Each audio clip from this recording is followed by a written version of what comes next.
Hello बच्चों, I hope आप सब लोगों की तैयारी बहुत अच्छी चल रही होगी। Welcome to my channel science hub.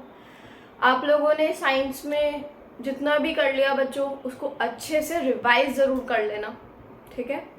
और आज के इस वीडियो में मैं आपको आर एनवायरनमेंट के कुछ बहुत इंपॉर्टेंट टॉपिक्स कराने वाली हूँ। और आई मस्ट से कि आप कुछ और मत पढ़ो, सिर्फ इतना पढ़ के चले जाओ, आपके अच्छे खासे नंबर आ जाएंगे आर एनवायरनमेंट वाले पोर्शन से, ठीक है बच्चों।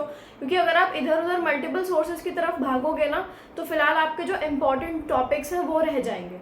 और इस चैप्टर में से सिर्फ सिलेक्टेड टॉपिक्स ही हैं जो आते हैं, तो इस चैप्टर के लिए ज़्यादा कंसर्न लेने की तो बच्चों बिल्कुल भी ज़रूरत नहीं है। और बहुत ईजी है ये चैप्टर, ठीक है।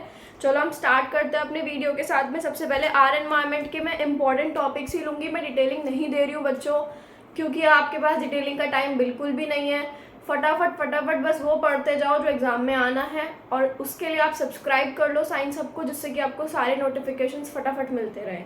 चलो हम स्टार्ट करते हैं। सबसे पहले आर एनवायरनमेंट में सबसे मोस्ट इम्पॉर्टेंट टॉपिक जो है वो सबसे पहला है इकोसिस्टम।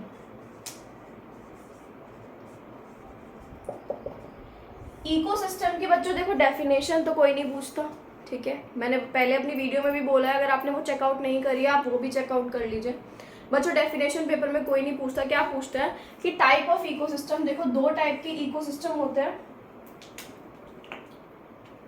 सबसे पहला होता है आपका natural ecosystem and second one is artificial ecosystem. बच्चों देखो ये दोनों ही इकोसिस्टम के एग्जाम्पल्स बहुत ज़्यादा ज़रूरी हैं, ठीक है। एग्जाम्पल्स क्या क्या होते हैं देखो। नेचुरल इकोसिस्टम का एग्जाम्पल क्या होगा, जहाँ पे नेचुरल चीज़ें अवेलेबल हैं, जहाँ पे हर चीज़ नेचर प्रोवाइड करा रही है, इंसान का वहाँ पर कोई रोल नहीं है। जैसे कि लेक्स, रिवर, पॉन्ड। यहाँ पर ह्यूमन बीइंग्स कोई न्यूट्रिशन प्रोवाइड कराने नहीं जा रहे, ऑक्सीजन देने नहीं जा रहे, वो कुछ नहीं करने जा रहे ना वहाँ पर, इसीलिए हम उसको नेचुरल इकोसिस्टम बोल रहे हैं, ठीक है। आर्टिफिशियल इकोसिस्टम में सबसे अच्छा एग्जांपल है आपका एक्वेरियम का। एक्वेरियम और आप कह लो जू। यहाँ पर क्या है कि इंसान को अगर आप अपने एक्वेरियम, आप फटाफट जाके अपने एक्वेरियम को चेक करो, वहाँ पर देखो ऑक्सीजन के लिए सब कुछ सप्लाई अवेलेबल होगा। और क्या कहते हैं, वहाँ पे आपका फूड भी अवेलेबल आपके मदर और फादर ने लेके रखा हुआ होगा फिश वगैरह के लिए, ठीक है। तो वहाँ पर आप लोग हो जो न्यूट्रिशन प्रोवाइड करा रहे हो, आप लोग हो जो उसकी लाइफ को मेंटेन कर रहे हो, उसको उस इकोसिस्टम में रहने के लिए अनेबल कर रहे हो, तो इसीलिए वो आर्टिफिशियल इकोसिस्टम कहलाता है। ये बहुत इंपॉर्टेंट है बच्चों, ज़रूर आएगा, इसको देख लेना, बहुत अच्छे से देखना, ठीक है। Let's start with another topic. The second topic is biological magnification and law of energy, जिसको आप 10% लॉ भी हम इसे बोलते हैं, या फिर हम इसे एनर्जी का फ्लो भी बोलते हैं। मैंने आपको पहले अपनी इससे पहले वाली वीडियो में मैं इस टॉपिक के बारे में डिस्कस कर चुकी हूँ बच्चों। इस टॉपिक के अंदर क्या है देखो, इस टॉपिक के अंदर सबसे पहले जो बायोलॉजिकल मैग्निफिकेशन है, मैग्निफिकेशन वर्ड क्या कह रहा है कि कुछ चीज़ इंक्रीज हो रही है, कुछ चीज़ है जो मैग्नीफाई हो रही है। यहाँ पर टॉक्सिक लेवल्स का मैग्निफिकेशन होता है, किसका, टॉक्सिक केमिकल्स का मैग्निफिकेशन होता है। और कहाँ होता है बच्चों, with in the trophic level, एक ट्रॉपिक लेवल के अंदर, ठीक है।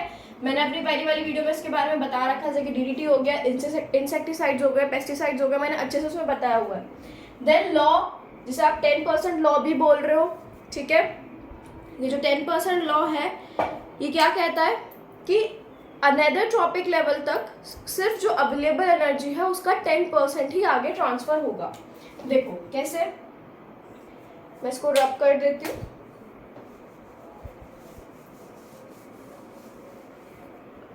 फॉर एग्जाम्पल इन्होंने बोला कि ये एक ट्रॉपिक लेवल है, यहाँ पे 10,000 जूल ऑफ एनर्जी अवेलेबल है। कितना, 10,000 जूल ऑफ एनर्जी अवेलेबल है।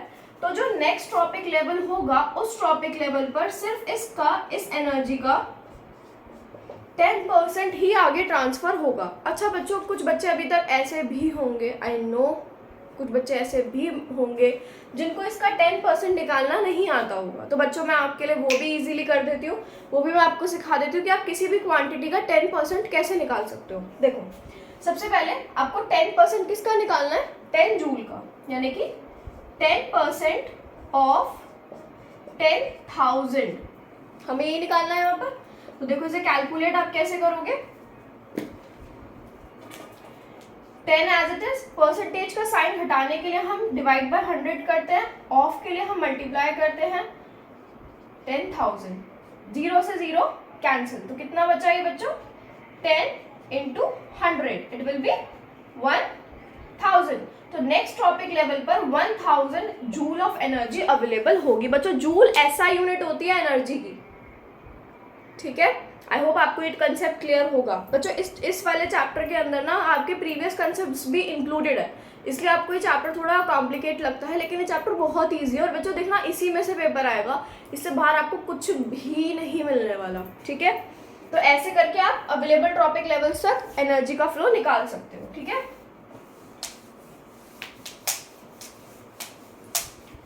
नेक्स्ट टॉपिक आ जाता है आपका ओजोन।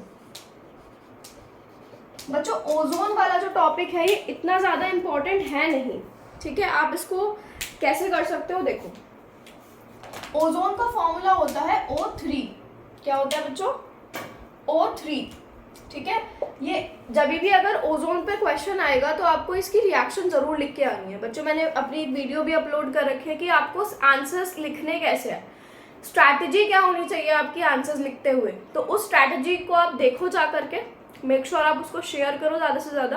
देखो यहाँ पे मैं आपको बता दूँ आपको इसको रिप्रेजेंट कैसे करना है। बच्चों देखो क्या होता है, ओजोन एक लेयर होती है जो कि स्ट्रैटोस्फेयर में होती है। कहाँ होती है बच्चों, चलो इसको हम अभी नहीं लेते, स्ट्रैटोस्फेयर में होती है, इसको अभी छोड़ो। देखो क्या होता है कि जो यूवी रेडिएशंस होते हैं, यूवी की full form ultra violet radiation. बच्चों ये जो अल्ट्रा वायलेट रेडिएशंस होते हैं ये हमारी इस ओजोन लेयर को ब्रेक डाउन करते हैं। कैसे ब्रेक डाउन कर रहे हैं, O3 के साथ, O3 पर जब भी यूवी रेडिएशन फॉल होते हैं बच्चों तो क्या होता है, O2 और O नेसेंट ऑक्सीजन रिलीज हो जाती है, ये रिएक्शन होती है। इस रिएक्शन के होने की वजह से जो यूवी रेडिएशंस है वो कॉन्स्टेंटली आपके ओजोन को डिप्लीट करे जा रहे हैं, वो एक थिन लेयर होती चली जा रही है जिसको आप ओजोन होल का नाम दे रहे हो। और ये क्यों हो रहा है, ग्लोबल वार्मिंग की वजह से हो रहा है, ठीक है। तो ये कंसेप्चुअल क्वेश्चंस है, थोड़ा मतलब आपके नॉलेज पे बेस्ड क्वेश्चंस है, तो इसमें कुछ ज़्यादा बड़ी बात नहीं है। पोल्यूशन से रिलेटेड ये सब चीज़ें आप पहले से भी पढ़ते आ रहे हो, ठीक है, कि ग्लोबल वार्मिंग हो रही है, ओजोन लेयर डिप्लीट हो रही है, ठीक है। तो ये ओजोन इतना ज़्यादा इंपॉर्टेंट नहीं है, लेकिन फिर भी बाई चांस अगर एग्जाम में आ जाए तो मैंने इसलिए इसको इस वीडियो में इंक्लूड करा है, ठीक है। देखो यहाँ पर क्या होता है, सन से जो एनर्जी आती है, ठीक है, जब सन रेज आती हैं तो वहाँ पर यूवी रेडिएशंस भी आते हैं। बच्चों ये यूवी रेडिएशंस बहुत हार्मफुल होते हैं, ये कैंसर कॉज कर सकते हैं, ठीक है। तो ये हम तक नहीं पहुँचे इसीलिए ओजोन लेयर होती है, लेकिन अगर ओजोन लेयर ही डिप्लीट हो जाएगी तो क्या होगा, यूवी रेडिएशंस हम तक पहुँच सकेंगी। उसी का कॉन्सिक्वेंस है that nowadays cancer is very common, cancer जैसी भयानक बीमारी it is very common now, cancer is not a rare disease, ठीक है। यूवी रेडिएशन इतने ज़्यादा हार्मफुल होते हैं, they can even cause cancer बच्चों, ठीक है। आर एनवायरमेंट वाले चैप्टर में आपको इससे ज़्यादा और कुछ भी नहीं करके जाना, कुछ मत करना, आगे बंद कर लो इस चैप्टर से और हाउ डू ऑर्गेनिज्म रिप्रोड्यूस के पीछे पड़ जाओ, फटाफट उसको देखो, अच्छे से देखो। मैं उसके ऊपर भी वीडियो अपलोड करूंगी, so make sure to be with me and subscribe science hub. And बच्चों प्लीज़ शेयर माय वीडियो जिससे कि ज़्यादातर बच्चों तक ये वीडियो पहुंच सके। I hope you like this video. Thank you, good bye.